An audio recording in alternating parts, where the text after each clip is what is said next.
On today's Exploring History podcast, we'll look at daily life in the American colonies in the period leading up to the American Revolution.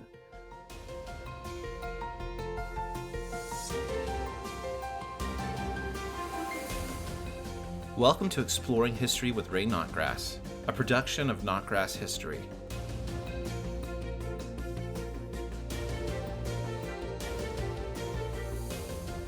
I'm Ray Notgrass. Thanks for listening.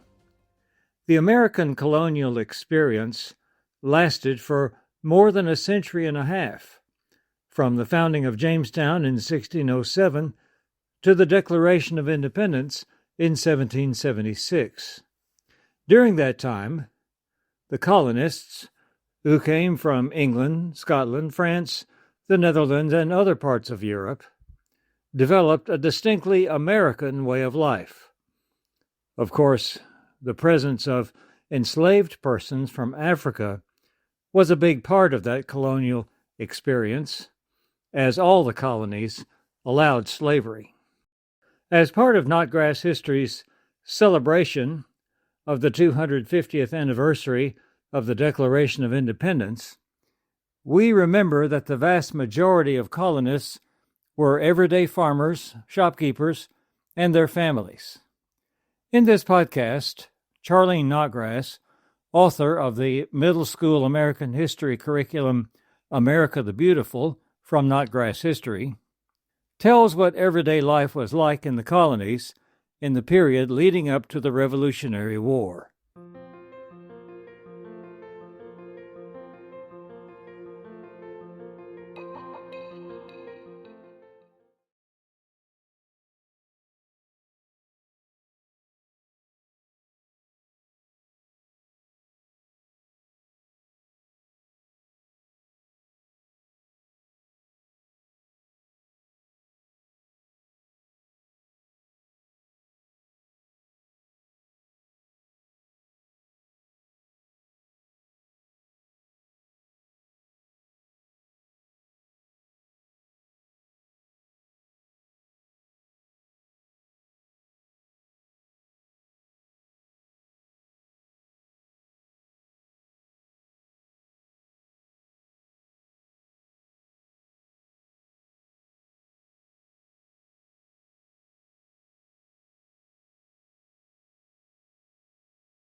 So our topic is daily life in the colonies.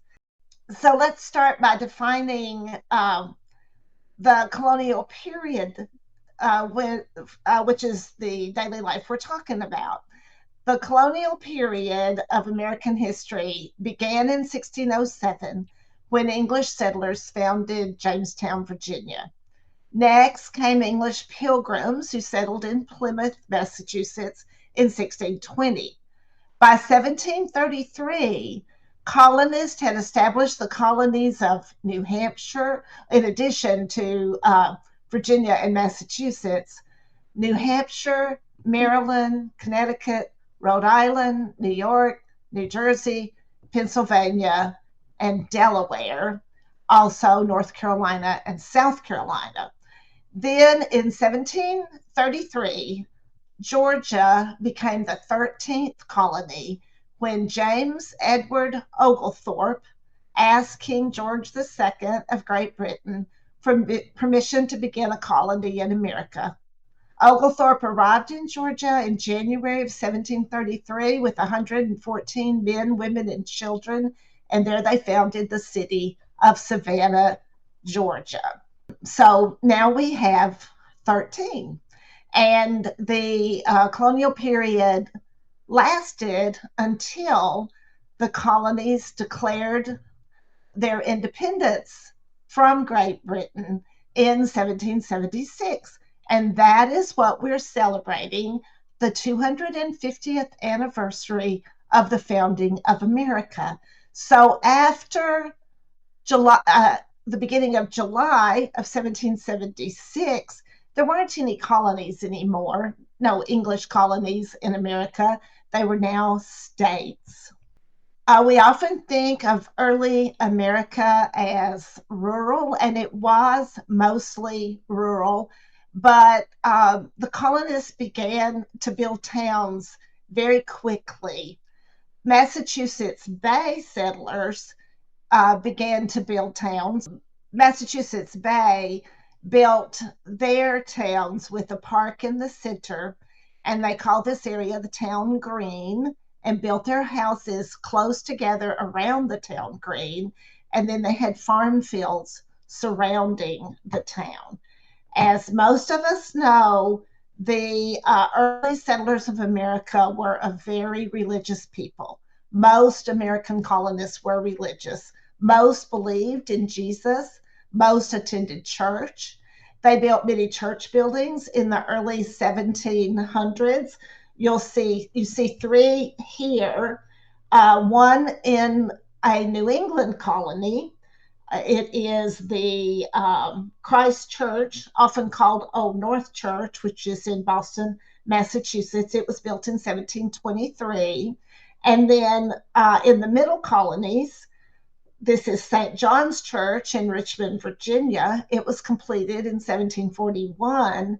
And in the South, this church is the St. James Church in Goose Creek, South Carolina. It was actually completed before those other two in 1719. As I, said, most of the colonists were religious. The parents in New England taught their children to read for one purpose, and that was so they could read the Bible, or for one main purpose. They understood their children's need to know the Word of God. I just want to talk about 3 or 4 people that epitomize some of religious feeling at the time, Christian feeling. Phyllis Wheatley came from Africa as an enslaved woman. And when her story is a much kinder story than most of the slave stories from American history. She published a poetry book in the 1700s. When she first got off the boat in America, she noticed a kind-looking woman in the crowd, and that woman's husband purchased her, and they began to treat her almost like a daughter. Now, she was definitely enslaved for a long time, and that is horrible. But Mrs. Wheatley, who had purchased her, Mr. and Mrs. Wheatley, were amazed at how quickly Phyllis learned.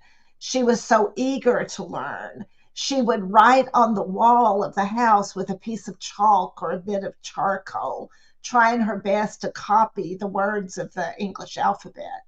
And the Wheatleys actually came to love Phyllis. The Wheatley's daughter, Mary, taught her how to read and write, which was extremely uncommon at the time. They had other slaves, but they didn't give Phyllis as many chores to do as those other enslaved people.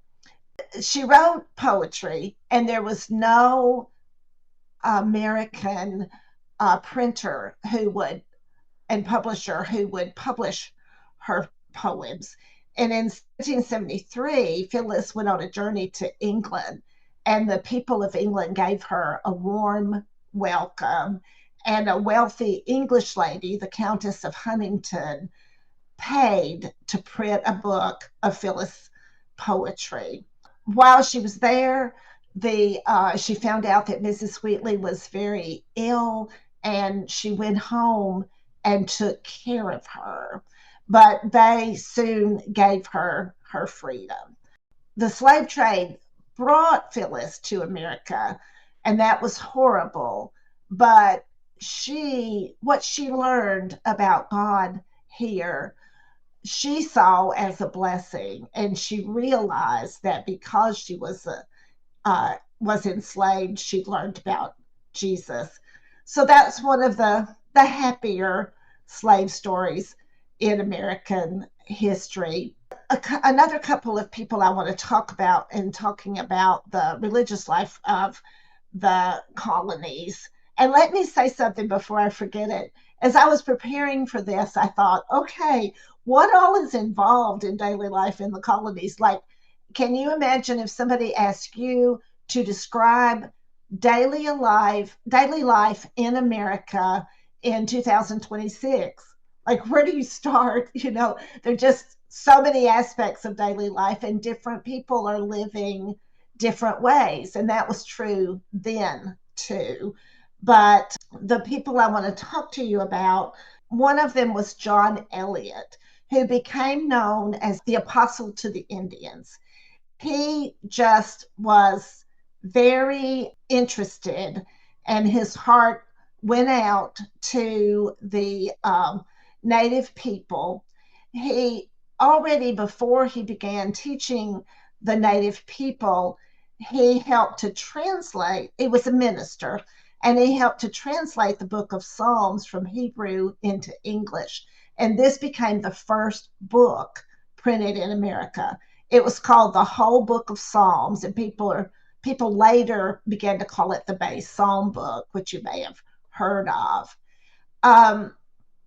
Then he began to go to the local Native nation who lived near him and teach the Bible to them. He even had a sort of Sunday school with them. He would have special lessons for the children. He brought them apples and cake, and the children listened. And many Native people near John Eliot came to believe in Jesus, and people called them the praying Indians. John Eliot believed that the Native people needed a Bible of their own. So he worked with the speakers of their language who lived near him, and they translated the Bible into their native tongue. And that was the first, when that was printed, it was the first complete Bible printed in America. I just love that story, that the very first one was in a native language. Another person I want to talk about in relation to the religion of the early of the colonial period is this man, John Whitefield. The Pilgrims, Puritans, Catholics, Huguenots, who were French settlers who were not Catholic, and Quakers had come to America during the colonial period for religious freedom. However, after a century passed, when the Pilgrims and Puritans came to Massachusetts, the population in New England had many new immigrants, and many of the residents were great grandchildren of the first colonists. Some of these people were devoted members of churches, but not everybody. And not all of the people had made a personal commitment to follow Jesus. And so God gave a great blessing to the colonial people in the mid-1700s, when American churches began to experience a revival known as the Great Awakening. Many ministers encouraged their churches and communities to become devoted followers of Jesus. Some church membership had become just not very personal, and there was a need for people to really take seriously a real walk with God. And one of the preachers was Jonathan Edwards. He was an American preacher who encouraged people to really follow Jesus and really believe in him with all their hearts. He invited the English preacher, George Whitefield, to come to America. Now, Jonathan Edwards, when he spoke, what it was like to go to one of his services was you would hear him speak. He wouldn't talk loudly. He wouldn't walk around. He wouldn't move his arms with large gestures. He was very careful about how he chose his words. He described his ideas well. His listeners could see how intensely he believed what he was saying. And many people kept making a really concerted commitment to Jesus. He invited, this is Jonathan Edwards, he invited George Whitefield to come from a British preacher to come to England, to America. And Whitefield made 7 visits to the American colonies. He first came to Georgia, and while he was there, he founded an orphanage. And when he came the second time in 1739, he preached in Philadelphia. And the crowds were so large that he had to speak outside. Whitefield traveled from town to town in the colonies, speaking to these large crowds. His style was the opposite of Jonathan Edwards. Hearing George Whitefield speak was like watching an actor perform a play. He was loud and active in his movements, but very sincere, and he would often pray for hours before he spoke. During his second trip to America, Whitefield traveled 5,000 miles and spoke 350 times. His last sermon in America was in Boston Common, and there were over 20,000 people there to hear him. Now let's talk a bit about homes in colonial times. We may at first think, well, everybody was living in a log cabin, but that was not the case at all. Now, here is a log cabin that was built in around 1640. It was not all of the immigrants coming to America at this time were English. There were many from Sweden and many Dutch immigrants too. And it was people from Northern Europe who brought the log cabin style to America. We often think of New England as the home of Cape Cod style houses, sometimes called saltbox houses. And John Adams was the second president of the United States. And John Quincy Adams, his son, was the 6th president of the United States. Now, I'm jumping ahead because that was after the colonial period, after the American Revolution. But John Adams bought his house in 1720. It had been built in 1681. He purchased the house and 6 acres. It's a classic New England home with 2 lower rooms, 2 upper rooms, and a massive central chimney. John Adams' father was also named John Adams, and his son was named John Quincy Adams, so it can get pretty confusing. But this home is the home of the we'll call him the first John Adams and his son, who became president. And just knowing how people lived in this home tells you some about daily life in the colonial period. This home had 6 acres when he bought it, but eventually the second president's father owned 188 acres of farmland, which was behind the house, and there were many outbuildings there. The farm grew mainly corn, but also rye, wheat, oats, and barley. The future president's father raised oxen, horses, sheep, hogs, and poultry. He farmed in the summer and worked as a cordwainer in the winter. Now, I just learned yesterday what a cordwainer was when I was preparing for this. A cordwainer is a shoemaker. I always thought a shoemaker was a cobbler, but actually a cobbler repairs shoes and a cordwainer makes shoes.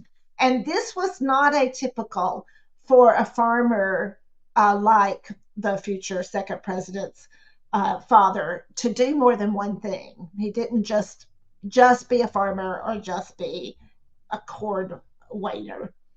This house is the birthplace of John Quincy Adams. It was built in 1663. The future second president's father, John, bought this house when his son John was 11 years old. And then John inherited it when his father died. 3 years later, he brought his wife Abigail to this house. And in 1667, they had their second child, their first son, John Quincy Adams. The future second president had a law office in one corner of the house. That also was common, to live and work in the same place as many people do today. In this home, Abigail homeschooled John Quincy and her other children. And jumping ahead a little, not jumping ahead far either, but right before the end of the colonial period, when the Continental Congress was meeting in Philadelphia to talk about their grievances against England, John, the second president, was in Philadelphia working there, and Abigail ran the farm during his absence. Another style of homes in the colonial period was the Dutch style. The Jonas, I don't know how you pronounce that. I'm sure it means John. Jonas de Witt owned this house. It was built in 1700. He purchased it about 3 years before it became a couple of times a meeting place for George Washington during the American Revolution. This house has a brick exterior, and some of the houses did. Ray and I got to visit John Quincy Adams' home, and this home several years ago when we went to a homeschool convention near Boston. And this is Peacefield, which was built in 1731.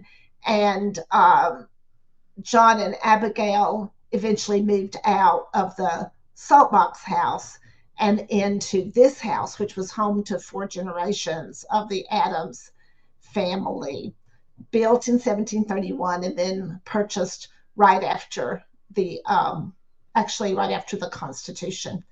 Now, this house is Mount Vernon. Many of you will recognize it. But I want to tell you, so you see, people are living, there's not a typical daily life in the colonial period. People are living lots of different types of lifestyles. George Washington lived in this house, which was begun in 1734. He had 8,000 acres of land compared to John Adams' father having 188. And there were so many large and small buildings around it that it looked like a village. There were free workers and enslaved workers who lived in homes on the plantation with their families. There were barns and stables and a coach house. There was a spinning house for making yarn and cloth. There was a grist mill for grinding grain into flour, a smokehouse for preparing meat, a blacksmith shop, a salt house, a greenhouse. A big operation like this was almost like a little town. Washington wanted a self-sufficient plantation, and his workers, both enslaved and free, produced almost everything that the Washington family and their workers needed. There were over 300 enslaved persons who lived on the Washington estate. At the same time that these people were living in the country, as I said earlier, people are also building towns. And I wanted to mention that the houses of John and John Quincy, the birthplaces of John Adams and John Quincy Adams, were on a road. They were on what was called the Old Coast Road that went between Boston and Plymouth, Massachusetts. And I just found that fascinating. There was a lot to do when the colonies came to America. They had to build homes, they had to build roads, they often used Native American paths that they had already blazed. But I just thought it's fascinating that they were on something that went from where the Pilgrims lived in Plymouth, and this road went to Boston, where the Puritans settled. So there is, as I said, also city life. And here is an example of a town in a city. This is Betsy Ross's house. And it's real. The painting of Betsy Ross talking to George Washington is somebody's idea about what it might have looked like inside. At the same time that the colonists were living their daily lives, there were, of course, many members of native nations who also were living there. This was painted about, I think, around 1831. But there were native people who were continuing the daily lifestyle they had been living before. But there was also a lot of interaction with the colonists who came. And a prime example of that interaction was who we call Pocahontas. And she married an Englishman. She went to England, and that was not common, but not unheard of. That she was certainly by no means the only member of a native nation who traveled to England. And then, of course, there was the horrible practice of slavery, where not everybody was living the much better life of Phyllis Wheatley, who was learning to read and write, and who was writing poetry, and who was traveling to England, and made to feel almost like a daughter in her family. There were those slaves who were treated, much worse than that. So now let's talk about life and work at home in the colonial period. They, of course, had cooking to do, cooking often in a fireplace, using iron pots and pans and iron ovens, and iron tea kettles, and keeping their fire with iron tools. They were eating out of pewter. They were sometimes making their own furniture, building their own tables and chairs. The women were spinning and weaving and sewing. Many farmers kept sheep for wool, and many grew flax. Flax grows 2 or 3 feet high on a thin stem, and these stems provide fibers for making thread. And they would make linen fabric. That's what linen is made out of, is flax. And flax is so strong that a well cared for linen sheet can last 100 years. Wouldn't we ladies like sheets that could last 100 years? Families made linseed oil from the flaxseed, and they used that linseed oil to treat the wood that they were using. They also added it to the feed of their livestock.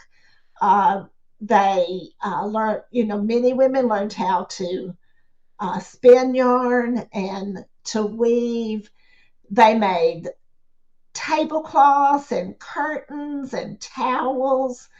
They made clothing for their families, and they just knew how to do so many things. Artists have created depictions of the kind of clothing that people wore in the colonial period. Many women used their sewing, believe it or not, to be patriotic. Before the colonies declared independence from England, many women stopped buying English fabric. And a group called the Daughters of Liberty met in Providence, Rhode Island to spin yarn. Other women of New England participated in spinning bees too. And this was their way to protest. We are not going to import fabric from England. We're going to make our own. And sometimes when they would meet in these spinning bees, they would give the yarn that they made to needy families. Thinking about the clothing makes me want to say, because this picture has pictures of clothing for a child, I just want to say a little bit about children in the colonies. There were some schools, but there were lots of different ways to educate a child. Well, I don't know a lot, but there was more than one way to educate a child. Abigail Adams homeschooled her children. She had a grandfather who really had a lot of books. And when she was a girl, she liked to go to his house and read his books. Noah Webster, who later became the author of a very famous dictionary. Some of you children who are listening may not know what a dictionary is. It's a big book that defines words. We used them before we could look it up on Google. I love what John's youngest son said one day about an encyclopedia, which is similar to a dictionary, except an encyclopedia gives you articles about different things, just like Google does. And when John's youngest son saw an encyclopedia, he said, "Is that like Google in a book?" So yes, it's kind of like Google in a book. But concerning their education, when Noah Webster was 14 years old, he asked the local minister of the Congregational Church to help him prepare for college, which I think, shows great initiative. And he had amazing initiative as an adult. Patrick Henry, who I plan to talk about in a little bit, we are familiar with him because he was, the great patriot who said, "Give me liberty or give me death." But he's an example of how some children were, and I hope many, but at least the Henry children were deeply loved. Henry had 6 children with his first wife. When she passed away, he married again and had 11 more children. And he loved to have them around him and loved to get on the floor and play with the little ones. So when we see pictures of these founding fathers, it may be a little bit hard to imagine them getting down on the floor and playing with children, but they did. And I'd like to talk a little bit about the education of George Washington. He also was homeschooled, and he studied arithmetic, astronomy, geography, spelling, and surveying. And then when he was in what we would think of as high school age, when he was 16 years old, he went on a long surveying trip with his brother Lawrence, and learning that as a child brought him many opportunities actually to become very wealthy, because he was the one going out and looking at the land. Another thing that the women did with their sewing skills was to make quilts. And I assumed that they were making patchwork quilts in the colonial period, but I learned that that's not true. People began making patchwork quilts in the 1800s when fabric became less expensive and you could, feel okay about cutting it up. So in the colonial period, women were sewing big uh, pieces of fabric together to make a quilt rather than cutting it up into a patchwork. Of course, the women also were busy knitting uh, and embroidering. And I personally love embroidering myself. It was uh, common for girls, both in Europe and in America, to make a sampler. And I'll give you moms a homeschooling idea. I required our girls to complete a sampler before they graduated from high school, and they've hung proud. I've had them hanging proudly in our home uh, ever since. Another skill that people used at home was candle making. Many people made their own candles from tallow, which they got from sheep or beef fat. They used cotton or flax to make the wicks. Some used a mold. Others used a dipping method where they would dip it into the wax and let that dry, and then dip it again and let that dry until they had a candle that was big enough. The colonial period, it wasn't all work and no play. They had fun and socialized. George Washington and his wife Martha uh, are dancing in this picture. George Washington was an avid dancer. He particularly enjoyed the minuet. Uh, Another thing that just really is interesting to me, I have seen conversation cards uh, online for like how to get your grandchildren to talk to you and that sort of thing. But that is not a new idea. I found the pictures of a set of conversation cards from the colonial period. And let me read to you a few things that might spark a conversation at a party in this time. A frolic, if well timed, is sweet. Wedding a woman for her beauty is like eating a bird for its singing. Love that one. The surest way to be happy is to be good.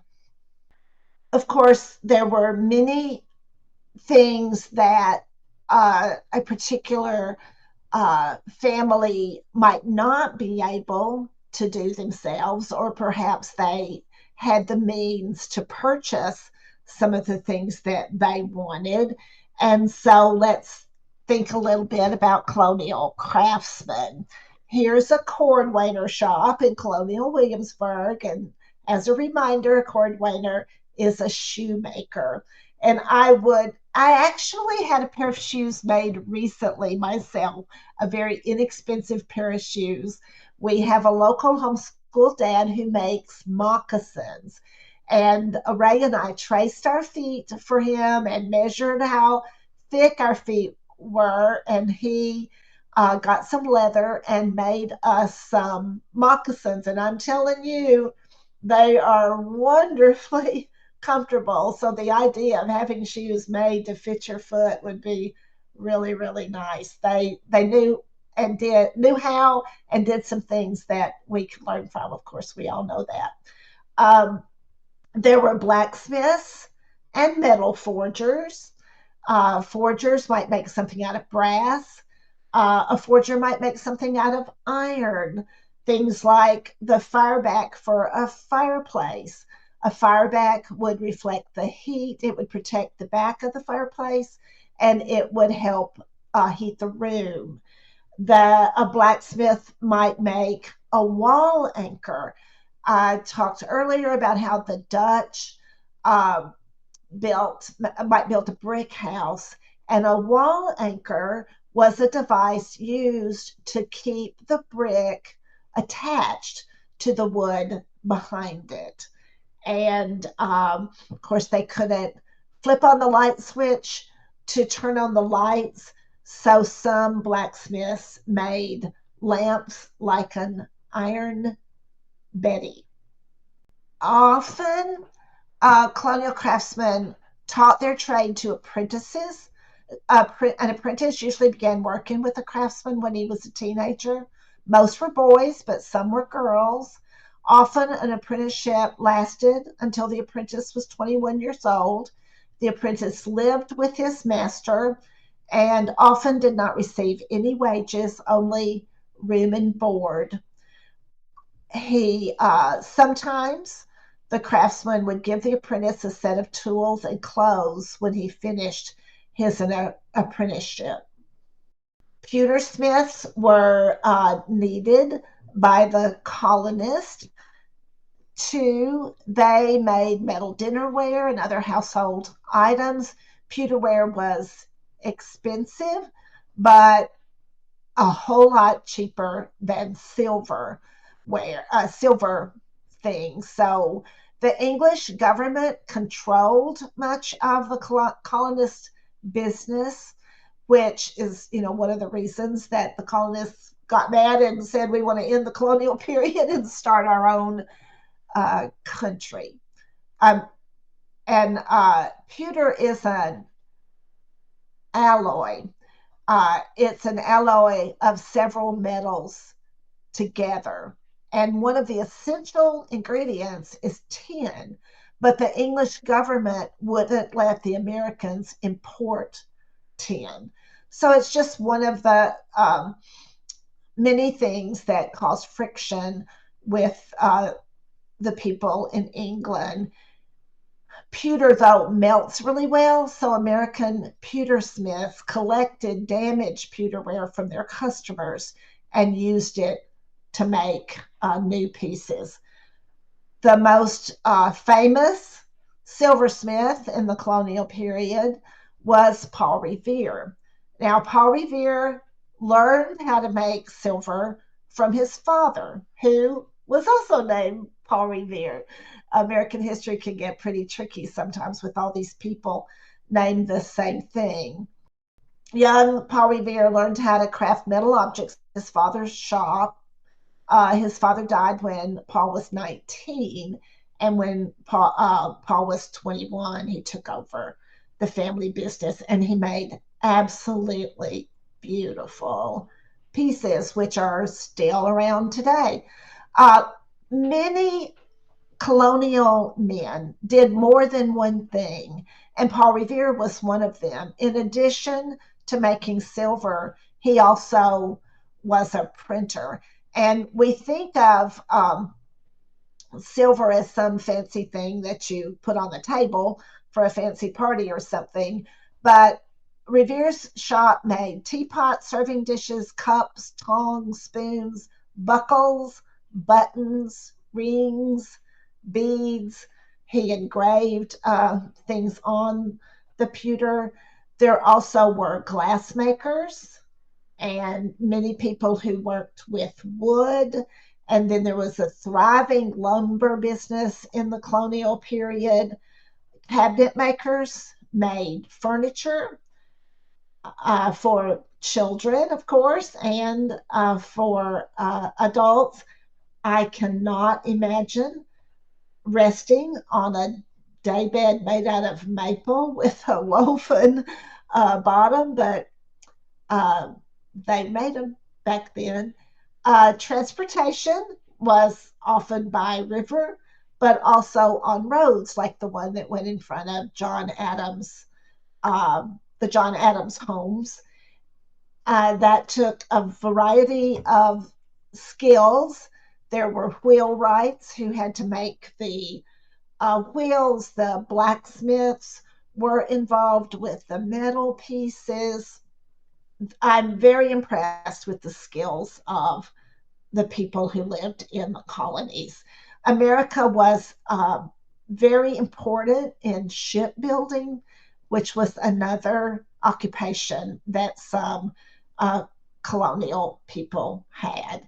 There were lots of other things too that people did. They made wigs, they made guns, they created pottery. Then there were people who sold what other people made and sold services, just like we have hotels. They had taverns where people could stay. Some people ran shops. Other people were peddlers who went from place to place selling all kinds of things. That continued, by the way, in America for a long time because my great grandfather on my father's side and my grandfather on my mother's side both worked some as peddlers. There were all kinds of occupations to do. So I decided to tell you about Richard Stockton, the lawyer, Benjamin Rush, the physician, and I wanted to tell you about the first hospital in the colonial period. Around 1750, a Dr. Thomas Bond of Philadelphia had the idea of starting a hospital to care for sick people who were poor. At the time, wealthy people wanted to be at home when they were sick. They didn't want to go to a hospital. A hospital was oftentimes more for the poor, which seems really strange to us. But around 1750, Dr. Thomas Bond of Philadelphia had the idea of starting this hospital. At first, it was in a home, and it saw its first patient in 1753. So I found that fascinating.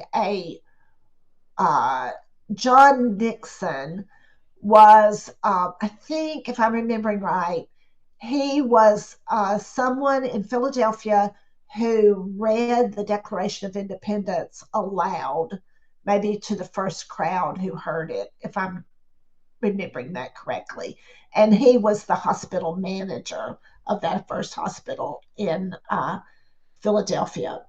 These men, Richard Stockton and Benjamin Rush, had a huge role to play in the life of this other colonial person who was a minister. His name was John Witherspoon, and he became the president of the College of New Jersey, which is now called Princeton University.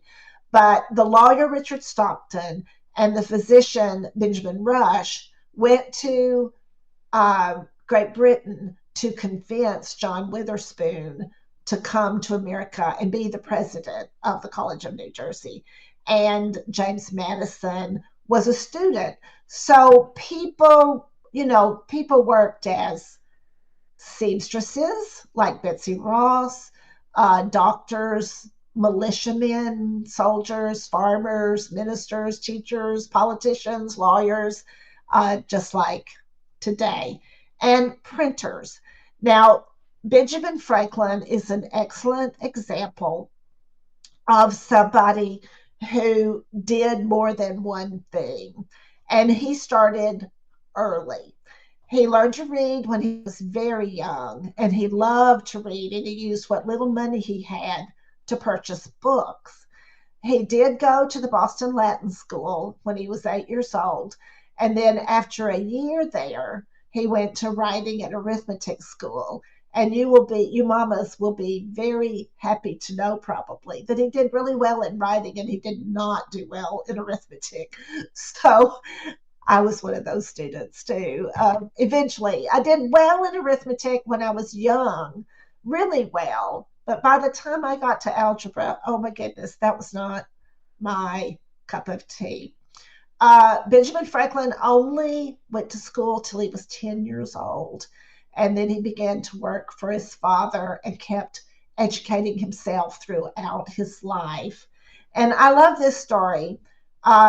this is one little colonial boy before the American Revolution. Benjamin Franklin loved to swim. And when he was 11 years old, he invented wooden hand paddles that would help him swim across the river, Boston's Charles River. Now, children, I am not recommending that you make wooden paddles and try to swim across the river, but he did. When he was 12, his brother brought a printing press to America from England and opened a print shop, and Benjamin became an apprentice to his brother, and of course later became a printer himself and a diplomat, and he retired when he was like in his 40s, I think. He invented clocks. He just was really quite an interesting person. And so that's a little bit, just the tip of the iceberg about what it was like to live in the 13 colonies. And of course, there were all kinds of other things going on in America too. I have ancestors who were French, and they weren't living in the 13 colonies. They were living over along the Mississippi River, where there were a lot of French towns. And then down in Florida, there were Spanish people, and out west there were Spanish people, and soon in California there would be Russians. But I concentrated, of course, on the English colonies that hugged the East Coast right alongside the Atlantic Ocean. Thank you, Mom. That was great. And I know you pulled some of this information from our curriculum, Our Star-Spangled Story, America the Beautiful, and Exploring America, which we have a new edition coming out in a few weeks that we're excited about. So if you haven't used any of those and you'd like to dig deeper, our curriculum, our American history curriculum, combines history, English, and Bible, well, in high school, and then the younger ones include literature and other assignments and activities also. Okay, take care, everybody. We'll hope to see you next time. Bye. Bye.